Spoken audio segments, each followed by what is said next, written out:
महाराष्ट्र कर्नाटक सीमावाद पेटण्याची चिन्ह आहेत. कन्नडिगांना व्यवसाय करणं अवघड जाईल. ठाकरे गटानं कन्नडिगांना थेट धमकी दिली आहे. कर्नाटकच्या मुख्यमंत्र्यांनी वेळीच हस्तक्षेप करावा, ठाकरे गटाचा सल्ला आहे. कन्नड वेदिका रक्षकेच्या कार्यकर्त्यांनी महाराष्ट्र राज्य परिवहन महामंडळाच्या एसटीवर जय कन्नड असं लिहिलेलं, याचे पडसाद आता महाराष्ट्रभर उमटतील अशी खात्री उद्धव ठाकरे शिवसेना गटाचे नेते विजय देवणे यांनी दिली आहे. कर्नाटकचे मुख्यमंत्री सिद्धरामय्या यांनी कन्नड वेदिका रक्षकेच्या कार्यकर्त्यांना वेळीच आवरावं, नाहीतर महाराष्ट्रात कन्नड बांधवांना व्यवसाय करणं अवघड जाईल असंही सांगितलंय. तर त्यांच्याशी बातचीत केली आमचे प्रतिनिधी अमरसिंह पाटील यांनी. कन्नड वेदी रक्षिकेने पुन्हा एकदा आपला हैदोस मांडला आणि महाराष्ट्राच्या एसटीवर जे कन्नड लिहिलं. त्यामुळे कोल्हापुरातील शिवसेनेचे नेते विजय देवणे आपल्यावर बोलण्यासाठी काय सांगाल की कन्नड वेदिका रक्षिकेने काल पुन्हा एकदा हैदोस घातला?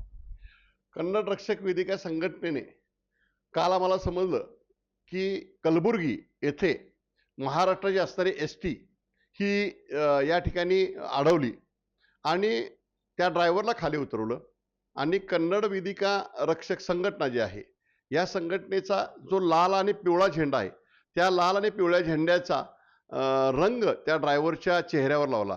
ज्या पद्धतीने कन्नड वेदिका रक्षक संघटना एक थैमान घालत आहे, महाराष्ट्रामध्ये जाणाऱ्या सर्व एसटी यांच्याबद्दल जो त्यांचा जो व्यवहार आहे तो ताबडतोब त्यांनी बंद करावा, यासाठी कर्नाटकचे मुख्यमंत्री सिद्धरामय्या यांना मी आज सांगू इच्छितो की आपण या कन्नड वेदिका रक्षकाचे हे जे सर्व कारनामे आहेत सर्व बंद करावे.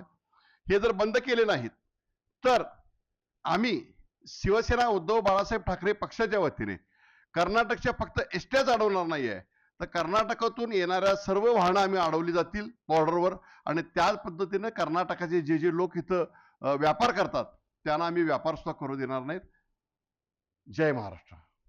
कोल्हापुराबरोबर त्याचबरोबर महाराष्ट्रात सर्व ठिकाणी कन्नड वेदिका रक्षिकेचा उद्रेक दिसेल आणि उद्धव बाळासाहेब ठाकरे गटाच्या वतीने त्याचबरोबर शिवसेनेच्या वतीने कन्नड वेदिका रक्षिकेचा हा जो चाललेला प्रकार थांबवला नाही तर सगळ्यांना याचं नुकसान भोगावं लागेल.